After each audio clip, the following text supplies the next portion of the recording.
కడప జిల్లాలో పులివెందుల, ఒంటిమిట్ట జెడ్పీటీసీ ఉప ఎన్నిక పోలింగ్కు సర్వం సిద్ధమైంది.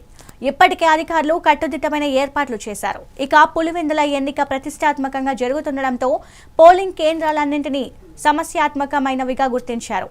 వెబ్ కాస్టింగ్ తో పాటు ఆర్మ్డ్ ఫోర్స్ తో పటిష్ట బందోబస్తు ఏర్పాటు చేశారు. కడప జిల్లాలోని పులివెందుల, ఒంటిమిట్ట జెడ్పీటీసీ స్థానాలకు ఈ నెల 12న పోలింగ్ జరగనుంది. పులివెందుల జెడ్పీటీసీ స్థానానికి 11 మంది బరిలో ఉండగా 15 పోలింగ్ కేంద్రాల్లో 10,600 మంది ఓటు హక్కు వినియోగించుకోనున్నారు. ఒంటిమిట్ట జెడ్పీటీసీ స్థానానికి 11 మంది పోటీ చేస్తున్నారు.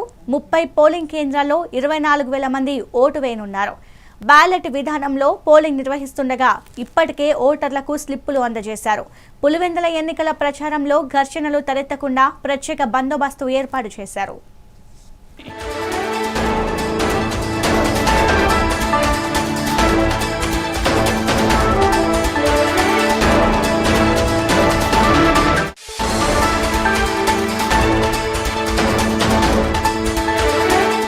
దీనిపై మరింత సమాచారం మరి కరెస్పాండెంట్ మధు అందిస్తారు. మధు, చెప్పండి. సింధు, కడప జిల్లా, ఉమ్మడి కడప జిల్లాలో 2 జెడ్పీటీసీ స్థానాలకు గాను రేపు ఉదయం 5 గంటలకు పోలింగ్ మొదలు కానుంది. అయితే రేపు ఉదయం 5 గంటలకు పోలింగ్ మొదలయ్యి అనంతరం సాయంత్రం 5 గంటల వరకు కొనసాగనుంది. అయితే ఈ పోలింగ్ కేంద్రాలకు సంబంధించి పులివెందుల నియోజకవర్గానికి సంబంధించిన జెడ్పీటీసీ ఉప ఎన్నిక గాను 15 పోలింగ్ కేంద్రాలను ఏర్పాటు చేశారు. అక్కడ సమస్యాత్మకమైన కేంద్రాలు 5 కేంద్రాలుగా గుర్తించినట్లయితే పోలీసు ఉన్నతాధికారులు చెప్తున్నారు. ఈ సమస్యాత్మకమైన పోలింగ్ కేంద్రాల దగ్గర గట్టి బందోబస్తు ఏర్పాట్లు అయితే ఇప్పటికే పోలీసులు చేసినట్లయితే తెలుస్తుంది. మరోవైపు ప్రత్యేకమైన బలగాలను కూడా ఏర్పాటు చేశారు. అయితే ఈ 5 సమస్యాత్మక పోలింగ్ కేంద్రాల ఎటువంటి సంఘటనలు జరగకుండా 6 ప్రత్యేకమైన 6 చెక్ పోస్టులు ఏర్పాటు చేశారు. 6 చెక్ పోస్టుల గుండగానే పులివెందుల నియోజకవర్గానికి వెళ్లే మార్గంగా దిశానిర్దేశ చేసినట్లయితే పోలీసు ఉన్నతాధికారులు చెప్తున్నారు. ఎవరే గానీ కొత్త వ్యక్తులు లోపలికి రాకూడదు, అలాగే ఓటర్లను ఎక్కడే గానీ ప్రలోభాలకు గురి చేస్తే కఠినమైన చర్యలు తీసుకుంటామని మరోవైపు అయితే పోలీసు ఉన్నతాధికారులు హెచ్చరిస్తున్నారు. అలాగే ఎన్నికల అధికారులు కూడా హెచ్చరిస్తున్నారు. మరోవైపు ఇక్కడ ఒంటిమిట్ట రాజంపేట నియోజకవర్గం ఒంటిమిట్ట మండలం జెడ్పీటీసీకి సంబంధించిన 30 పోలింగ్ కేంద్రాలు ఏర్పాటు చేశారు. దాదాపు 26 పైచులకు ఓట్లు ఉంటాయి.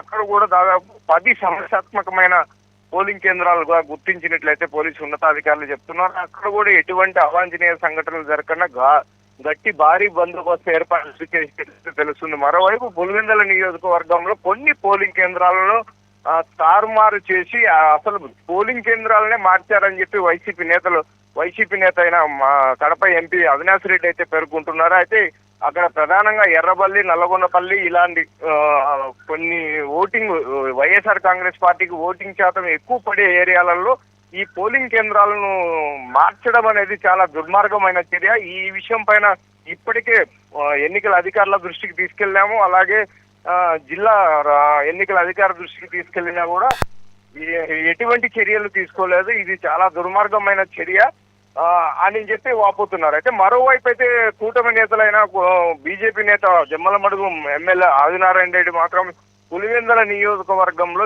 చాలా ప్రశాంతమైన వాతావరణంలో ఎన్నికలు జరుగుతున్నాయని చెప్పి వాపోతున్నారు. మరి ఈ సమస్యాత్మకమైన ప్రదేశంలో ఎన్నికలు జరుగుతున్న సమయంలో ఇట్లా ఇరు పార్టీలకు చెందిన నేతలు మీడియా ముఖంగా మాటల యుద్ధం మొదలు కావడంతో కొంత పులివెందుల నియోజకవర్గ ఓటర్లు అయితే కొంత అసమ్మతికి లోనవుతున్నట్లయితే తెలుస్తుంది.